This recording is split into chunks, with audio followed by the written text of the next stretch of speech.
Olá, tudo bem? Como vocês estão? A aula de hoje é muito interessante. A aula de hoje é sobre codificação neural.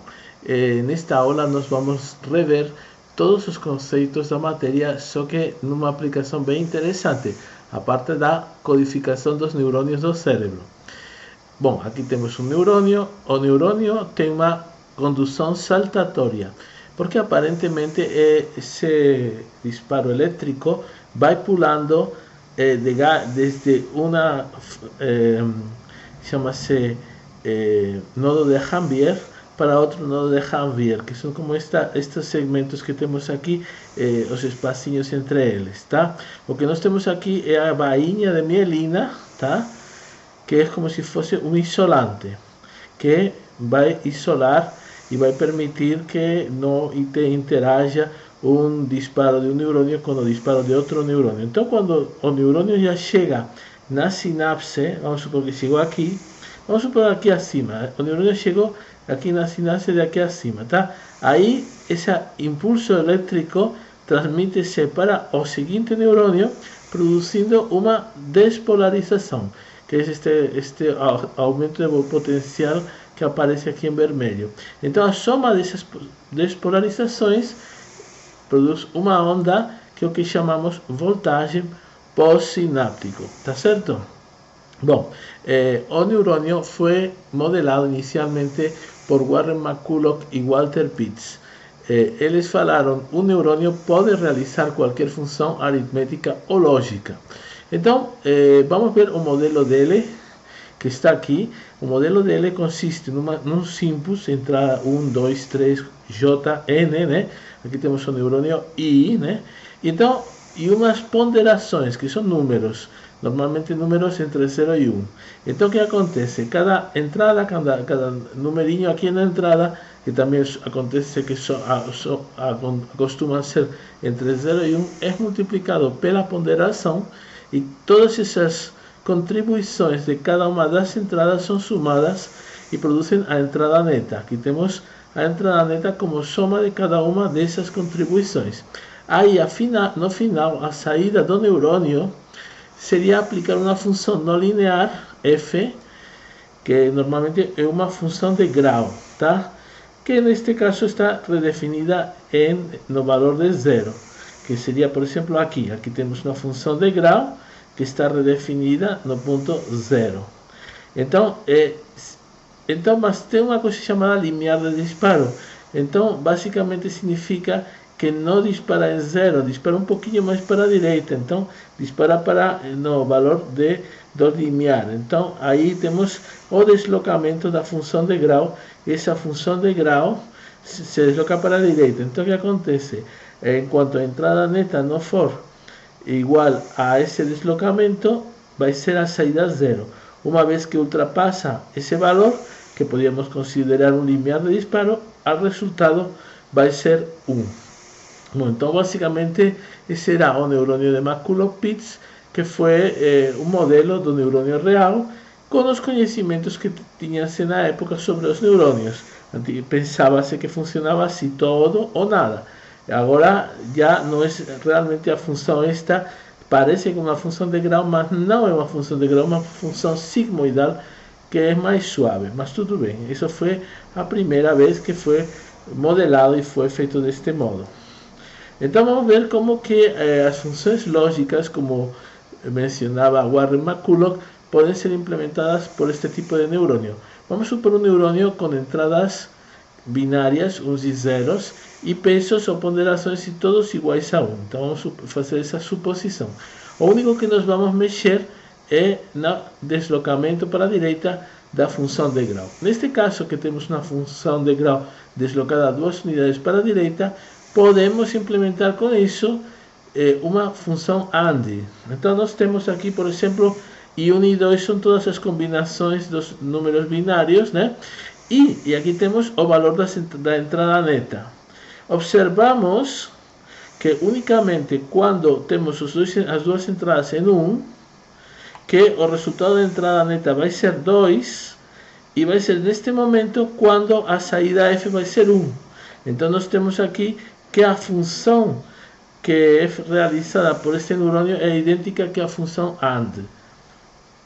Mas também podemos realizar uma função OR, simplesmente deslocando a função de grau um pouquinho para a esquerda. Então, o deslocamento seria, ao invés de 2, neste caso seria 1. Então, neste caso, temos também a função OR. Observamos que em 0, 0, o resultado da entrada neta vai ser 0, 1 por 0, 0, mais 1 por 0, 0, entrada neta 0. E vai ser justamente aqui, a partir de termos alguma entrada em 1, que já vamos a ter uma entrada neta igual a 1 e a função vai ser igual a 1. Então, neste caso, o neurônio estaria modelando a função OR. Vamos ver se o neurônio consegue modelar a função NOT. Neste caso da função NOT, nós temos uma das entradas forçadamente sempre igual a 1. Então, esta entrada, esta contribuição desta entrada vai ser 1. E nós vamos colocar a nosso input aqui nesta outra entrada. Só que vamos ter um peso negativo. Então, o que acontece se eu colocar, por exemplo, e vamos ter também aqui uma função de grau deslocada uma unidade para a direita. Então, o que acontece se eu, por exemplo, coloco uma entrada em 1? Se temos uma entrada em 1, aqui 1 multiplicado por menos 1 dá menos 1, e menos 1 mais 1 vai dar 0.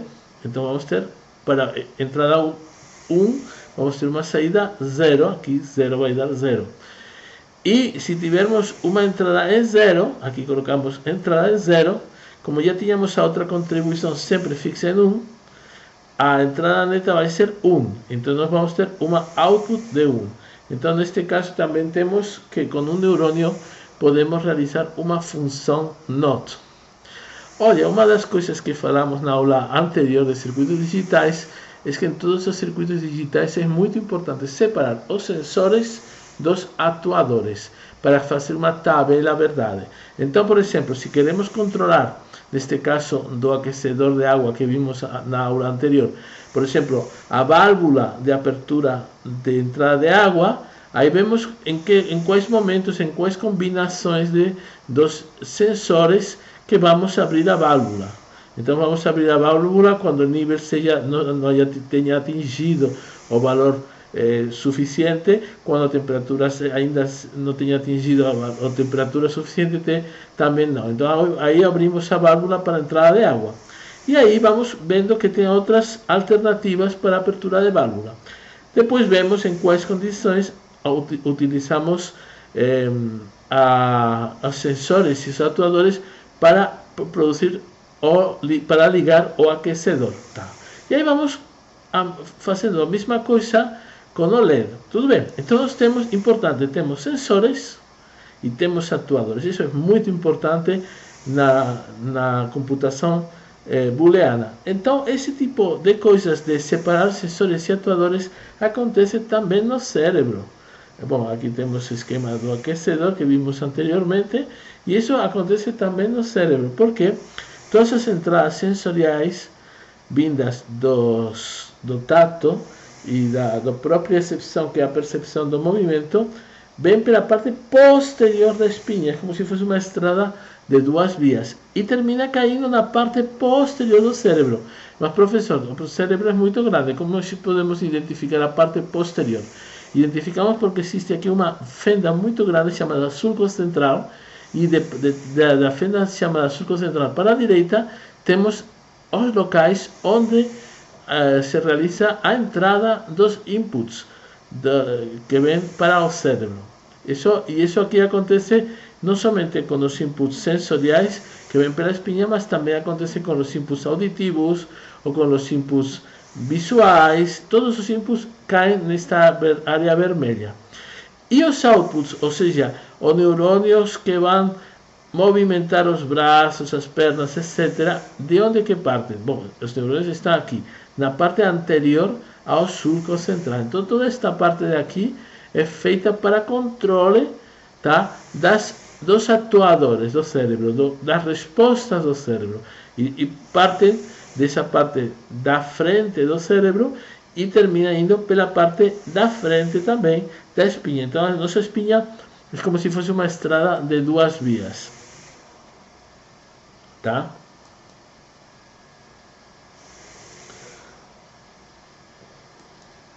Bom, outra coisa interessante é que cada hemisfério cerebral processa um tipo diferente de informação. Por exemplo, o hemisfério esquerdo, a parte esquerda, nas pessoas destras, não nas pessoas canhotas, que seria o contrário. Então, neste hemisfério esquerdo, na parte esquerda, é processada a informação serial, que são a informação sequenciada. Por exemplo, fala, escrita, cálculos matemáticos, etc. Enquanto que a informação paralela é processada no hemisfério direito, que é quando você olha para uma pessoa e fala, eu gostei de você. E aí é uma percepção global, tá? Então, essa informação paralela é processada aqui no hemisfério direito. É engraçado porque os chips mais modernos também fazem essa diferenciação. Você tem sistemas e sempre diferencia-se a parte para tarefas seriais e a parte para tarefas paralelas. Normalmente, a parte para tarefas paralelas está realizada por uma GPU e a parte de tarefas seriais pela CPU. Bom, então, o axônio é um canal de transmissão de informações. Olha, tem axônios muito longos que vão desde aqui, desde o córtex motor, por exemplo, até chegam até o quadril, tá? Então tem um cabo assim enorme. Mesmo que os, digamos, neurônios são muito pequenininhos, cabem 100.000 neurônios num milímetro cúbico de massa cerebral, mas mesmo assim, as caudas, os cabos que saem desses neurônios são enormes. Imagina um axônio de um dinossauro ou de uma girafa. Olha o tamanho que deve ser esse cabo que parte do cérebro até, por exemplo, o quadril para movimentar as pernas. Então, o problema de tudo isso é que o axônio, sendo um canal de comunicações, está sujeito aos mesmos problemas de qualquer canal. Por exemplo, lembra do canal que levava as informações do código Morse e tinha esses dois problemas: atenuação, ia se deformando o sinal, e a interferência, que podia entrar informações pelo cabo e, digamos, sujando a informação original. Então, a interferência é eliminada com a chamada camada mielina, o isolante que vimos do axônio, e a atenuação evita-se modulando. Lembra que também nós modulávamos, fazíamos a frequência modulada, a amplitude modulada. Essa era a solução para a atenuação, que era o gravíssimo problema que todos os, digamos, cabos de telefonia ou de Morse tinham. Então, neste caso, imagina, temos aqui uma onda de voltagem e nós queremos transmitir essa onda de voltagem para que no seguinte neurônio, no outro lado da sinapse, observemos a mesma onda de voltagem aqui e aqui. Como que nós fazemos? Olha, pois temos que modular. E como é feita a modulação? Como era feita no Pulse Density Modulation. Lembra que tínhamos falado? A amplitude maior correspondia-se com taxa de disparos maior, ou frequência maior. Então aqui era maior amplitude, maior taxa. Então esta onda analógica é convertida numa onda digital, onde nós temos este tipo de disparos. Claro que essa onda digital vai perdendo amplitude. O mais engraçado é que nos nódulos de Rambier, essa amplitude volta a se regenerar e volta a subir a amplitude, e assim vai subindo a amplitude até chegar no final. Isso parece muito com um sistema de repetição de sinais de celular, porque temos que os sinais de celular utilizam justamente o Pulse Density Modulation, que é esse tipo de modulação. Lembra que tínhamos frequência modulada, amplitude modulada, Pulse Density Modulation, modulação por densidade de pulsos, e tínhamos umas torres de repetição, tá? Que servem para recuperar a sinal, aumentar a amplitude e poder enviar a sinal a locais muito longe. Então, temos que esse tipo de telefonia com Pulse Density Modulation parece muito com a nossa forma em que transmitimos a informação via neurônios. Então nós temos que já nas torres de repetição evitamos a atenuação, amplificando o sinal. E aí, o que acontece quando este sinal chega no receptor? Então, quando este sinal chega no receptor, temos um capacitor ligado à Terra, que para os eletrônicos saberão que o capacitor ligado à Terra filtra as altas frequências, permitindo que todo isto que tem umas altas frequências, que são os picos de intensidade, aí soman e termine virando esta onda, vire uma onda, digamos, analógica de volta. Então, olha, impressionante. Essa é a forma nos celulares. E nos neurônios, como acontece isso? Então, a ideia que vamos ver é assim. Temos aqui os nossos disparos e aqui vamos ter a onda recuperada. Mas como que acontece? Vamos tentar ser um pouquinho rápidos, para quem já sabe um pouco. Realmente não pretendo que vocês entendam bem completamente isto, mas quem quiser entender pode ir atrás um pouquinho na literatura ou na Wikipedia, etc. Mas aí vou explicar um pouquinho rapidamente. Olha, quando chega um potencial de ação, um disparo, existem umas chamadas bolsas de neurotransmissor, chamadas vesículas de neurotransmissor, na parte do terminal axônico, no final do axônio. E aí, o que acontece? Que quando este potencial de ação atinge essas vesículas de neurotransmissor, se produz um processo chamado exocitose, em que essas vesículas liberam o conteúdo do neurotransmissor. Esses neurotransmissores não passam para o neurônio seguinte. Eles são como chaves que abrem umas portões que estão no seguinte neurônio. E o que entra não são os neurotransmissores, mas são os íons que estão flutuando no espaço celular por fora dos neurônios. Então, atraídos pela eletronegatividade que tem dentro dos neurônios, os íons positivos entram quando abrem estes canais e formam o que chama-se uma onda alfa, que tem este formato. Então, um disparo produz uma onda alfa, modulada dependendo da quantidade de canais iônicos que nós temos, que seria equivalente às ponderações do modelo de McCulloch-Pitts. Maior número de canais, maior seria a ponderação, mas tudo bem. Isso não importa tanto aqui. Aqui importa que um disparo produz uma onda alfa. E se tiver essa onda alfa, a integral é 1. Neste caso, como tem um valor K, a integral é K. Mas de que depende o valor K? Do número de canais, tá? Mais canais, maior é a capacidade de que entrem os íons uma vez abertas as portas. Bom, aí uma vez que isso acontece, se voltar mais outro disparo, a cada disparo vai aumentando, digamos, aumentando os íons.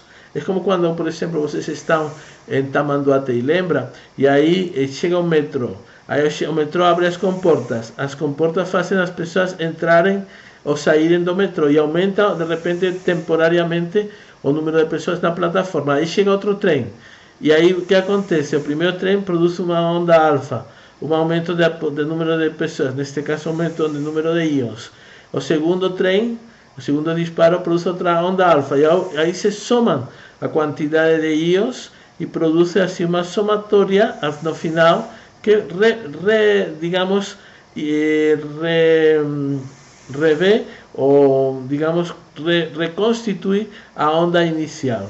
De algum modo, estamos repetindo o que tínhamos no início, na outra parte do terminal axônico. Então, nós temos isso que tínhamos visto antes aqui, justamente, era porque tínhamos esta onda através do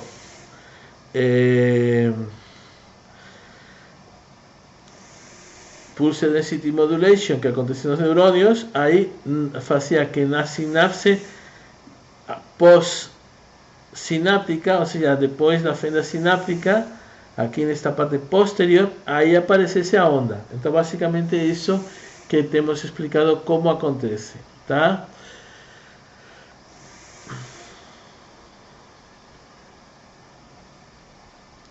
E a velocidade da transmissão do impulso do sistema do impulso nervoso.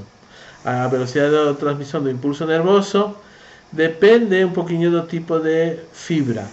As fibras que são mais grossas, aqui fala diâmetro da fibra, quanto mais grossas são, maior velocidade pode ser transmitida. Aqui fala conduction rate em metros por segundo. Então, por exemplo, vamos supor que tenhamos aqui o lula gigante. A lula gigante que tem 500 micrômetros de diâmetro. Então, aqui, para este valor, temos que a condução basicamente é de uns 15 metros por segundo. Tá? E, por exemplo, aqui temos fibras mielinizadas dos mamíferos. Para uma fibra de 20 micrômetros, observamos que podemos ter até 80 metros por segundo. Então, depende muito do tipo de animal, depende do diâmetro da fibra, e depende se está mielinizada ou não mielinizada. Então aí depende da velocidade, mas a velocidade não é muita, 80 metros por segundo não é tanto assim, não é uma velocidade de um computador que é muito maior. Então a grande vantagem de nosso cérebro com relação ao computador é que funcionamos em paralelo, então tem muita informação entrando de forma paralela, embora a transmissão de informação é uma informação um pouquinho lenta, tá? E queremos ver agora como codifica nosso cérebro a informação. Existem 3 tipos de codificação neural. A codificação frequencial, onde o que importa é a frequência ou taxa de disparos do neurônio. A codificação temporal, que parece muito com o código Morse, onde o que importa é a duração do intervalo entre disparos. É como que você faz esse intervalo entre disparos que é o que importa. E a codificação vetorial, que é como Elon Musk ou como Miguel de Nicolelis fazem para poder controlar com os impulsos nervosos, por exemplo, um robô ou um dispositivo externo. Vamos ver alguns exemplos. Então temos a codificação frequencial, rate coding. A frequência de disparos é proporcional à voltagem pós-sináptica. Lembra da voltagem dos neurônios? Aí aumentando a voltagem, neste caso introduzindo uma corrente elétrica S1. Quanto maior é essa corrente elétrica S1, S2, S3, vai aumentando, e com isso vai aumentar também a voltagem. Aí aumenta a taxa, ou rate significa taxa de disparos. Então, por isso chama-se rate coding, tá? Então, aqui já não daria para colocar mais potências de ação juntos. Então, tem um momento em que não dá para apertar eles mais. Por dar na mesma que você coloque valores desse maiores, que não vai conseguir. Então, isso chama-se período refratário absoluto. Significa que não dá para juntar mais os disparos, os neurônios.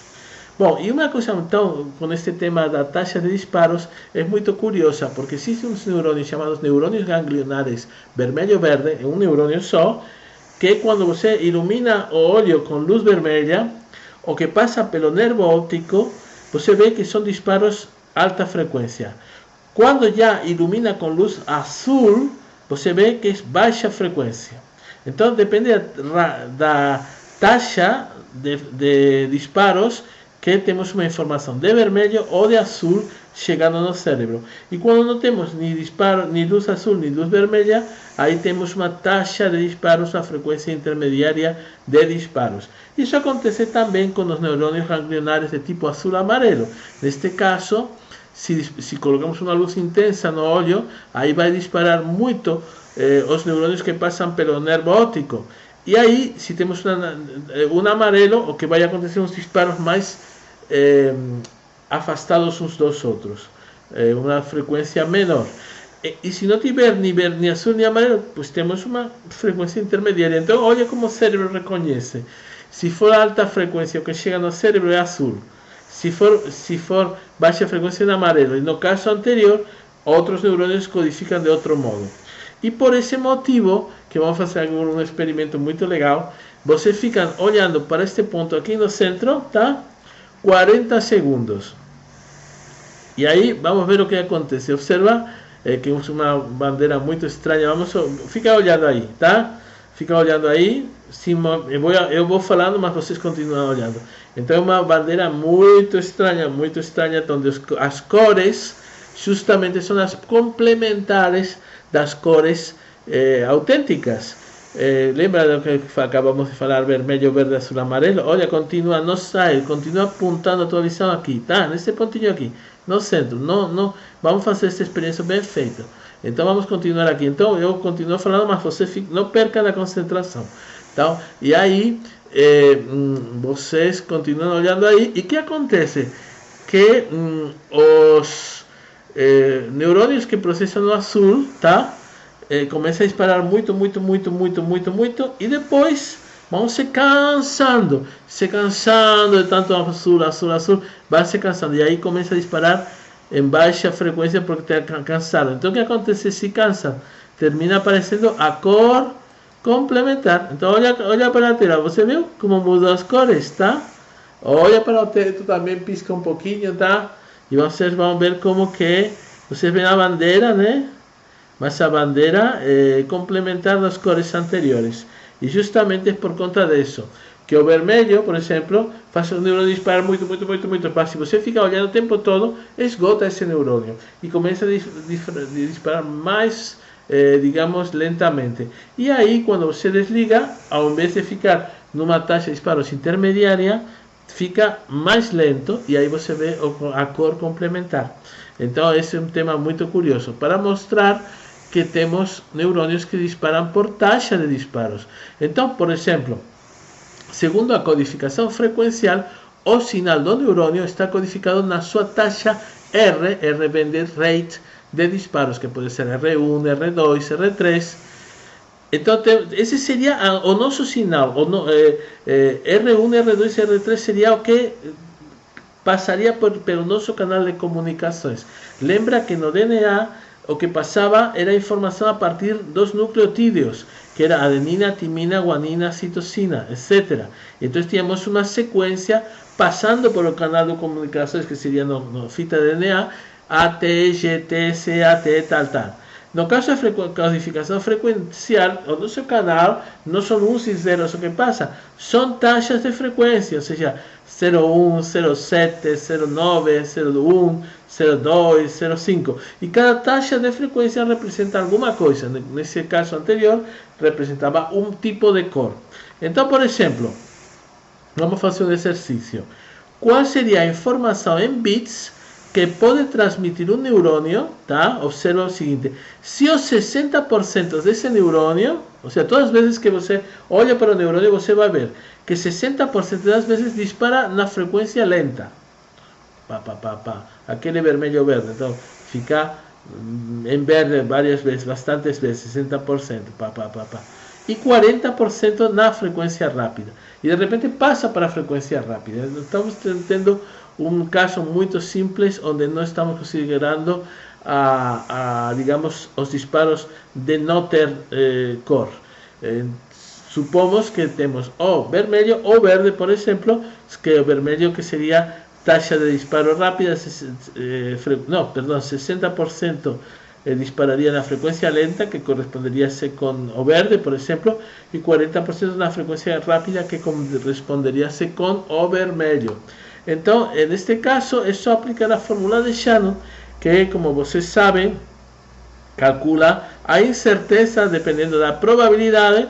Então, nós temos uma incerteza calculada como logaritmo em base 2 de 1 dividido por 0,6, que seria 60%, só que aqui expresso em probabilidades, 60% é 0,6, né? Então, a incerteza é logaritmo em base 2 de 1 dividido por 0,6, correspondente a essa frequência lenta, e aí multiplicamos pela própria probabilidade, porque estamos fazendo uma média. Lembra que a fórmula de Shannon era uma média de incertezas? Então calculamos a incerteza de novo para a frequência lenta, que é 0,4, frequência rápida, que é 0,4, e multiplicamos as vezes que acontece essa frequência rápida do neurônio. Então cuidado, que uma coisa, as taxas de frequências do neurônio, E outra coisa é quantas vezes acontece essa taxa de frequências. Neste caso, as vezes que acontece a taxa de frequências é 60%. Olha, nas provas eu costumo fazer assim uma coisa só para confundir. Eu falo, olha, tem um neurônio que dispara 60% das vezes, e aí falo, numa frequência de 40%, e 40% das vezes numa frequência de 60%, só para confundir, tá? Então, olha, aqui não, se trata de considerar quantas vezes aparecem estas taxas de frequência. E neste caso, exemplo particular, aparece a frequência lenta 60%, que é o que importa, não o valor de quanto de lento que ele é, dá na mesma. O que importa é que isso aparece 60% das vezes e 40% do tempo na frequência rápida. Não importa o valor da frequência sendo rápida, o que importa é que essa frequência rápida aparece 40% das vezes. Cuidado que isto cai na prova, tá? Então, neste caso, estamos sempre calculando aqui a probabilidade, por exemplo, da taxa R1 de frequências, e aqui a probabilidade da taxa R2 de frequências, seja ela qual for, tá? Então, muito cuidado aqui, é muito importante esse exemplo. Olha, os neurônios temos dois modos de, digamos,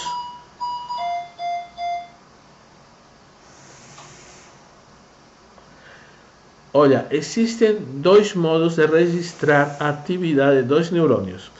Uma parte invasiva, que seria colocando o eletrodo dentro do cérebro, e outra parte não invasiva, que seria colocando o eletrodo por fora. Quando eu coloco o eletrodo por fora, como neste caso, cada eletrodo registra a atividade de milhares de neurônios, porque aqui, por exemplo, se eu colocar o eletrodo aqui neste ponto vermelho, olha o que tem embaixo, tem um monte de, aqui tem o cabelo, né? Aqui acima tem a pele, tem o osso. Tem 3 tipos de membranas, dura mater, aracnoide e pia mater. Tem um monte de líquido entre o cérebro e o crânio. E então aí estamos achando que colocando aqui um eletrodo nós vamos conseguir sentir os disparos de aqui. Então não vamos mesmo. É como se você coloca, por exemplo, um microfone acima de um estádio de futebol, pendurado de um helicóptero, e você com isso quer saber as conversas dos torcedores. O único que você vai saber, se você pendura um microfone de um helicóptero, vai saber quando que acontece uma coisa assim global, tipo gol ou alguma outra situação no campo de futebol. Então, é isso mesmo que acontece aqui. Então, por isso que os EEG, eletroencefalogramas, tem muita limitação, porque não chega a registrar o que acontece dentro. Para isso, teríamos que colocar uma coisa invasiva. E o problema de temas invasivos é que até o momento produziam, digamos, problemas de meningites. Então, meningite bacteriana. Então, não era feito. Mas agora está começando a ser feito porque Elon Musk resolveu esse problema colocando um robô que faz a implantação da interface, evitando perfurar qualquer vaso sanguíneo, e isso é feito com inteligência artificial. Mas tudo bem, vamos continuar aqui. Então temos umas limitações do EEG. Então basicamente o EEG registra 4 tipos de ritmos. Os ritmos beta, que é quando a pessoa está prestando atenção a alguma coisa, que é um ritmo rápido, de entre 12 e 30 Hz. O ritmo alfa, que é quando a pessoa também está acordado, mas está relaxado, que tem um ritmo entre 8 e 12 Hz. O ritmo teta, que é quando a pessoa está dormindo ou está meditando. E o ritmo delta, quando está profundamente dormido, tá? Então, durante a vigília, quando a pessoa está acordada, só temos, na verdade, 2 ritmos que podemos utilizar, o beta e o alfa. Então, esses ritmos podem ser usados para controlar um drone, etc. Então, vamos fazer um exemplo assim para calcular quanta informação em bits pode fornecer um canal do EEG, vamos supor que eu coloco aqui um canal, em cada medição. Então, chego e meço esse canal. Em que consiste a medição? Saber se é alfa, beta, gama ou teta, tá? Ou delta. Alfa, beta, delta, deixa eu ver como que era. Alfa, beta, teta e delta, tá? Alfa, beta, teta e delta. Então temos aqui que pode acontecer essas 4 coisas. Então, a pergunta é, se fazemos uma medição aqui no cérebro, que sabemos que temos 4 alternativas, alfa, beta, teta e delta. Qual seria a informação em bits, na suposição que os 4 tipos principais de ritmo cerebral estejam presentes com a mesma probabilidade? Lembra que quando temos 4 sinais com a mesma probabilidade, ou qualquer número de sinais mas sendo com a mesma probabilidade, utiliza-se a incerteza calculada por Boltzmann. Neste caso, a fórmula de Boltzmann, nós colocamos aqui os 4 tipos de ondas cerebrais. Logaritmo en base 2 de 4. Então, cada momento que fazemos uma medida, né, podemos obter até 2 bits de informação com as ondas do EEG. Realmente é muito pouquinho, tá? Então, e tem, além do mais, tem um monte de redundância, porque tem um monte de eletrodos em todo o cérebro e tem muita redundância entre eles. Então, tudo bem. Podemos usar, mas com limitações, a informação do EEG. E, na verdade, podemos utilizar esse tipo de coisas para a pessoa relaxar. Então, a pessoa olha as ondas cerebrais e que mostram por exemplo, uma cor indicando o grau de relaxação, e assim a pessoa olhando para a cor sabe se ela está relaxando ou não. Então, esses aparelhos de biofeedback são usados para controlar algum aparelho com a mente. Só, como já falei, que é limitado. Neste caso, o controle de um drone mediante um sensor único de EEG. Então, nós fizemos este experimento, só que além das ondas cerebrais, utilizamos um código de piscadas para conseguir controlar um drone. Neste caso, a ver, aqui este drone. A pessoa está mudando o estado de relaxação, mas ao mesmo tempo utiliza o código de piscadas para controlar esse drone pequenininho que temos à direita. Então, aí já está decolando. Normalmente, decolar e aterrissar é feito mudando o estado de atenção da pessoa, alfa e beta, e depois já para uma direção específica, ir para a direita, para a esquerda. Tudo isso, já como vimos na aula anterior, isso é feito calculando o código de Huffman e fazendo um código de piscadas para poder deslocar o drone para a esquerda, direita, etc. Tá? Então, realmente, o legal é que assim foi usada uma rede neural para conseguir, digamos, identificar as piscadas intencionais. Bom, então vamos ver agora a codificação temporal. Olha, os dois registros que nós temos aí, o EG1 e EG2, têm a mesma frequência, só que o que muda é a distância entre os disparos. Então, no caso básico, isso não teria nada de importância nos mamíferos, etc. Mas em alguns animais, isso aí é importante. E o que realmente importa é a distância entre disparos. No caso, por exemplo, da mosca, foi feito um experimento em que mostraram que diferentes padrões enxergados pela mosca produziam sequências distintas de disparos nos neurônios da mosca. E para isso estudaram as respostas dos neurônios do corte visual de uma mosca enquanto assistia a um filme. Mas que tipo de filme? Basicamente a imagem dela, do que ela enxerga quando ela está voando. Então, uma pessoa pegou uma câmera, começou a brincar pelo mato assim com a câmera e depois mostrou essa imagem que ele pegou para a mosca. Então Bialek e colaboradores descobriram um alfabeto básico de disparos neurais usado pela mosca para codificar informação. E mostraram no final que cada neurônio da mosca transmite no máximo 5 bits de informação por milissegundo. O orientado de Bialek, o Rieke, fez um experimento parecido, mas com uma RA numa lagoa. Basicamente ele foi com os aparelhos dele na lagoa e fez este experimento. E calcularam a informação que passa pelo nervo auditivo da RA quando escuta ruído branco, aquele de shh, ou chamado de outras RAs.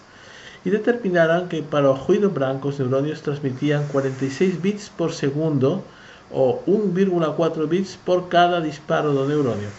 Enquanto que para os chamados de outras RAs, os neurônios transmitiam 133 bits por segundo ou 7,8 bits por cada disparo. Então realmente mostraram que aumentava o número de bits quando elas chamavam outras RAs. Então, o orientador, ele pensou, puxa, eu vou fazer o mesmo que fez meu orientado. Ele levou todos os aparelhos lá na lagoa e fez tudo na lagoa das RAs. Aí pensou, vou fazer o mesmo com a minha mosquinha, né? Só que como tinha que colocar ela nos eletrodos, etc., ela colocou a mosca num carrinho. A mosca está nesta ponta aqui, pobre coitadinha, amarrada neste aparelho, né, com os eletrodos aqui colocados na parte occipital para registrar os neurônios visuais. E aí, o único que a pobre coitada fazia era enxergar o mundo quando ele se deslocava no momento que era girada para a direita ou era girada para a esquerda. Ele levou esse trípode lá no mato e começou a fazer então aí gravou mais ou menos o que acontecia no cérebro da mosca enquanto ele se movia. Só que ele gravou um filme, né, e extraiu a componente horizontal. E essa componente horizontal era a que mexia o carrinho da mosca.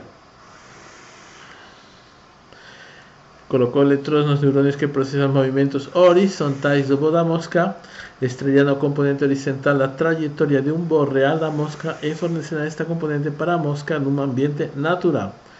E aí confirmaram que os animais como moscas, a informação neural é processada a nível temporal e não frequencial, já que a informação em bits aumentava no intervalo entre 0,5 milissegundos e 2 milissegundos, que era a distância entre dois disparos neurais sucessivos. Ou seja, temos dois disparos, mas a informação é maior do que os contém os dois disparos. Então, por quê? Por conta do intervalo entre disparos. E aí temos no final a codificação vetorial ou populacional, que é a mais importante, pelo menos para os mamíferos, onde a resposta a um padrão é um vetor, no qual cada componente representa a taxa de disparo de um determinado neurônio. Então nós temos aqui um vetor de N componentes, onde R1, R2 e Rn representam a taxa de disparos por cada segundo, tá? Neste caso, a frequência de disparos, tá? Bom, neste caso vamos ver o primeiro exemplo, que tem a ver com o epitélio olfatório. Aqui nós temos acima o que seria o teto da cavidade olfativa. No teto temos um osso e os neurônios perfuram o osso, chama-se membrana cribriforme, e assomam, digamos, essas espécies de tentáculos, que é onde as moléculas de cheiro vão se pousar. E aí observamos que se tivermos três tipos de neurônios, mesmo somente com três tipos, podemos codificar muitos cheiros. Por exemplo, aqui nós temos que o cítrico é uma mistura, neste caso do exemplo, de distintas frequências de três tipos de neurônios. Neste caso, maior frequência para os neurônios que estão representados em verde, e frequência intermediária para os em azul e frequência nula para os em vermelho. Então nós temos aqui esse tipo de vetor no espaço tridimensional vermelho, verde e azul, que são as cores com as quais identificamos esses neurônios. O cheiro floral já parece que tem uma composição dos disparos desses mesmos neurônios de outro modo e nós temos um vetor distinto. O peppermint temos outro vetor distinto e a amêndoa outro distinto. Então vemos que realmente os cheiros são vetores. São vetores. Isso fica mais claro, por exemplo, na codificação vetorial das cores e na codificação vetorial da aceleração da cabeça nos canais semicirculares. Por exemplo, neste caso, no caso dos cones que estão na retina, a luz muda de comprimento de onda entre 400 neste caso e 650 nanômetros, que é a luz visível. Então, os cones são especializados em um range de comprimentos de onda. Então, o azul dispara muito, dispara 100%, mais ou menos neste ponto de 430 nanômetros. Mas isso não significa que não dispara em outros ranges. Também dispara, mesmo perto do verde também o azul dispara, tá? E assim com os outros neurônios que têm uma maior quantidade de disparos num valor, mas isso não significa que não disparem para outros valores. Temos uma espécie de, como falaríamos na inteligência artificial, de fusificação da informação comprimento de onda. Então, por exemplo, se nós temos uma cor meio laranja aqui, vemos que essa cor laranja intersecta a linha do verde aqui mais ou menos em 27% e a linha do vermelho mais ou menos em 75%. A linha de azul não intersecta. Então nós temos que a cor amarela, a cor laranja, é um vetor representado por esses três números. Tá? Por isso chamamos que existe codificação vetorial nos cones. E nos canais semicirculares do ouvido, a codificação é óbvia, porque os três canais semicirculares são ortogonais, são 90 graus de ortogonalidade. Então, o que acontece? Esses canais estão recheios de líquido, e quando a pessoa gira a cabeça assim, o canal gira, mas o líquido tem uma inércia para e fica onde ele está. E esse líquido está cheio de partículas de carbonato de cálcio, que na hora que o círculo gira, existem aqui na base umas células ciliadas que percebem quando as partículas de carbonato de cálcio batem nessas células ciliadas. Então, quanto tem mais batida, significa mais rápido é o giro. Tá? Então, aí você faz assim e o líquido fica, por causa da inércia, parado, mas as partículas batem nas células ciliadas. E assim temos três eixos, três planos ortogonais, para, digamos, com essa soma desses três componentes, representar a aceleração angular da cabeça. Olha, a codificação vetorial foi muito importante no experimento, digamos, pioneiro de Miguel de Nicolelis, no qual tínhamos um macaco ao qual colocava-se, abria-se a caixa craniana e inseria-se uns eletrodos acima do cérebro. E aí, com esses eletrodos, a informação era interpretada e resultava que o macaco, que inicialmente conseguia controlar uma seta no computador com um joystick, no final ele já deslocava a seta para onde ele queria, mas diretamente do cérebro. O problema que teve é assim, que como tinha que abrir a cabeça, produzia muita meningite, que era uma enfermedade muito grave, então toda esta teoria não foi passada para seres humanos. Somente agora, bom, aqui está explicado um pouquinho como é feito o processamento dos vetores neurais no experimento anterior. Aplicam-se técnicas de reconhecimento de padrões para reconhecer cada vetor de frequências de disparo, se extraem as características com componentes principais, se estabelecem correlações entre as características e os movimentos dos membros, posteriormente a sequência de características produzirá o movimento dos membros do robô, etc. Então, esse experimento, que era invasivo, agora já é feito, no caso de Elon Musk, de um modo que não é mais invasivo, porque o eletrodo está implantado dentro do cérebro. This is Pager. He's a 9-year-old macaque who had a neural end placed in Bom, então each aqui nós side of temos the esse brain about 6 macaquinho, weeks né? ago. Ele aprende a perseguir esse esquadrão laranja com a seta do mouse, que ele mexe com o mouse. Cada vez que consegue, ele recebe uma comidinha pelo tubo. Eles adoram a comidinha e eles não fazem nada se não tiver comidinha, mas quando tem comida, eles fazem a coisa muito bem feita. Bom, então ele consegue ter muito sucesso com isso, né? E aí começa a se registrar as ondas cerebrais para ver se se consegue comandar com ondas cerebrais.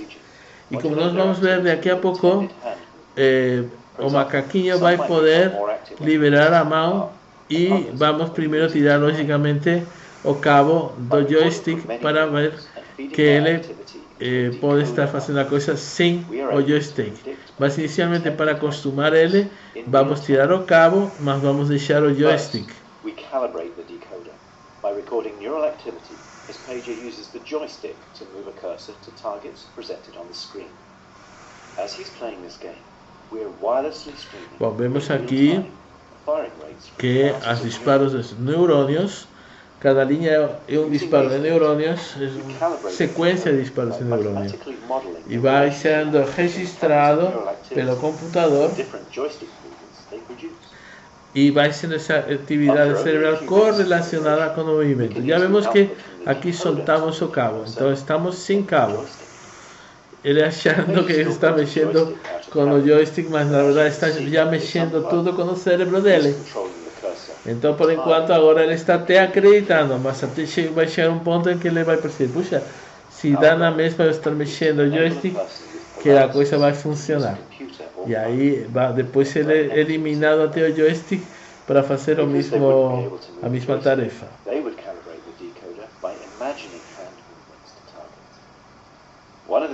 Neste caso, como vocês veem.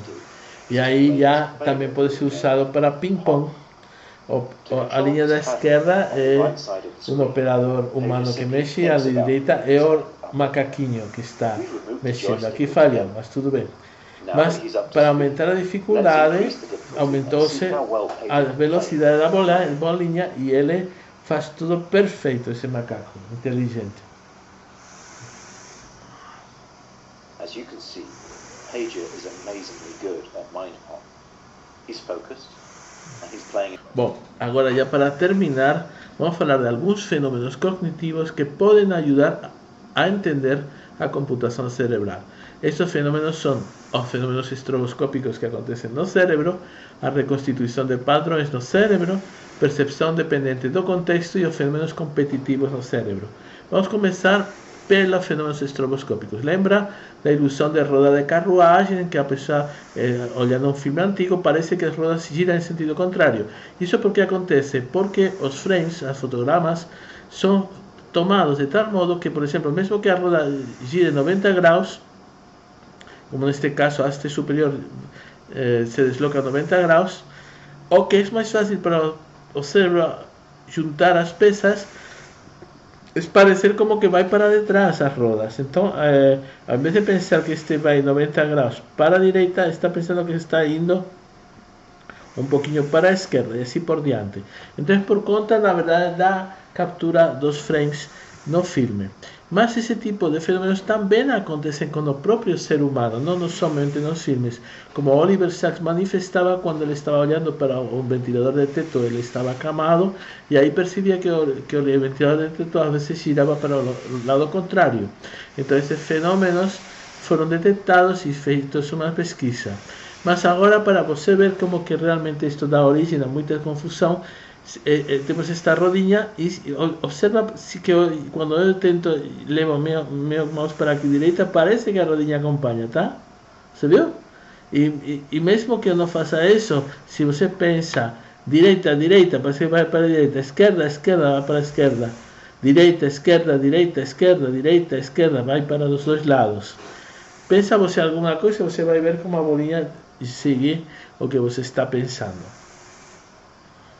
Bom, neste caso, Van Rullenredd e Koch mostraram que quando alternavam estes setores de branco para preto, um ritmo mais ou menos de 10, 11 alternâncias por segundo, aí que resultaba que acontecia esse tipo de efeito de um modo mais frequente. Aqui aparece a frequência em que as pessoas enxergavam a roda girando em sentido contrário.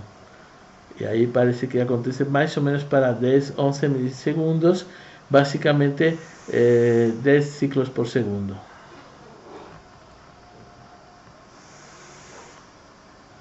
Indicando que o cérebro realmente faz como uma câmera que faz uma filmagem e vai registrando todo, assim, capturando cada imagem ou cada percepção a cada 100 milissegundos. Vamos continuar com processos de preenchimento de padrões. Aqui temos vários padrões em que, mesmo que não esteja identificada a figura central, aparece como reconstituição que o cérebro vai fazer. A mais famosa é a figura do triângulo de caliça, onde parece que tem uma fronteira e não tem. Aqui não tem. Aqui, por exemplo, poderia parecer que temos uma linha, um branco mais branco e um cinza por aqui mais cinza. Não, não existe isso. Essa linha é uma linha que nosso cérebro coloca. E nós vemos aqui mais neste outro caso um pouquinho mais evidente. Olha quando colocamos essas rodinhas, como que parece que uma pirâmide, digamos, se projeta em direção a nós. Outro exemplo de reconstituição é a reconstrução de padrões no ponto cego. Pega a mão direita, coloca no olho direito e olha com o olho esquerdo ao ponto vermelho. Aí você vai ver que a linha verde está juntando. Se você não vê a linha verde se juntando, se aproxima um pouquinho mais ou se afasta um pouquinho do computador. Mas sempre com o olho esquerdo olhando para o ponto vermelho. Vai chegar uma hora que você vai ver. E por que acontece isso? Porque a descontinuidade acontece justamente no ponto cego do olho, onde não tem percepção. Igual que o síndrome de Charles-Bonnet. Aqui nós temos um paciente que olha para o médico e fala: você tem uma casa linda, mas eu sei que não pode ser porque minha retina está danificada na parte superior. Então não posso enxergar a sua casa. Eu sei que é uma alucinação porque também vejo um macaco guinho acima da sua casa. Bom, tudo isso está relatado no livro excelente chamado Phantoms in the Brain, de Ramachandran e Blakeslee. Bom, também outro caso muito significativo é o membro fantasma. A pessoa mesmo com o membro amputado, ele sente a mão, ele sente. E o pior quando tem que se pedir ao médico falar para ajudar por conta da dor no membro fantasma. Então a percepção depende do contexto, como neste caso, em que nós temos duas linhas iguais, mas se colocamos um contexto distinto, parecem distintas. Parece que a linha superior é mais pequena do que a linha inferior. Neste outro caso também, essas duas linhas são paralelas, mas dependendo do contexto pode perder o paralelismo. Ou neste caso, que é muito engraçado e que nós vamos ver em seguida. Olha aqui, parece que as figuras de acima e de abaixo são bem distintas, umas brancas e outras pretas, mas olha, isso é por conta do contexto. Se pegamos um pedacinho da figura superior, vou pegar aqui um pedacinho, deixa eu ver, não está me deixando pegar, tá, vou pegar um pedacinho então da figura inferior, então levo a figura inferior na direção da superior e olha como que a cor é idêntica, tá? Então, impressionante como a cor da figura superior e inferior é idêntica, a único que realmente que muda é o contexto, a informação em volta. E neste outro exemplo é também muito sensacional, porque este quadrado aqui é idêntico que este outro quadrado aqui. Vamos ver? Deslocando esse pedacinho da A para B, você vai ver como vai se mudar, vai parecer que está até mudando a cor. Tá? Impressionante. Agora eu pego esse A de aqui abaixo, volto a colocar de novo acima. Então depende da informação em volta para nós termos uma ideia clara do que uma informação sensorial ela é. Vamos continuar falando de que a percepção é competitiva. Por exemplo, quando temos duas alternativas em superposição, por exemplo aqui, nós não enxergamos mais do que uma, ou seja, esta ou esta. Não dá, se você tenta enxergar as duas, não vai dar. Então, faça de novo. Tenta você ver aqui, se você consegue enxergar as duas simultaneamente. Não consegue. Somente uma das duas alternativas, onde uma das caras está para frente. Não, se tenta enxergar as duas, a tridimensionalidade é perdida.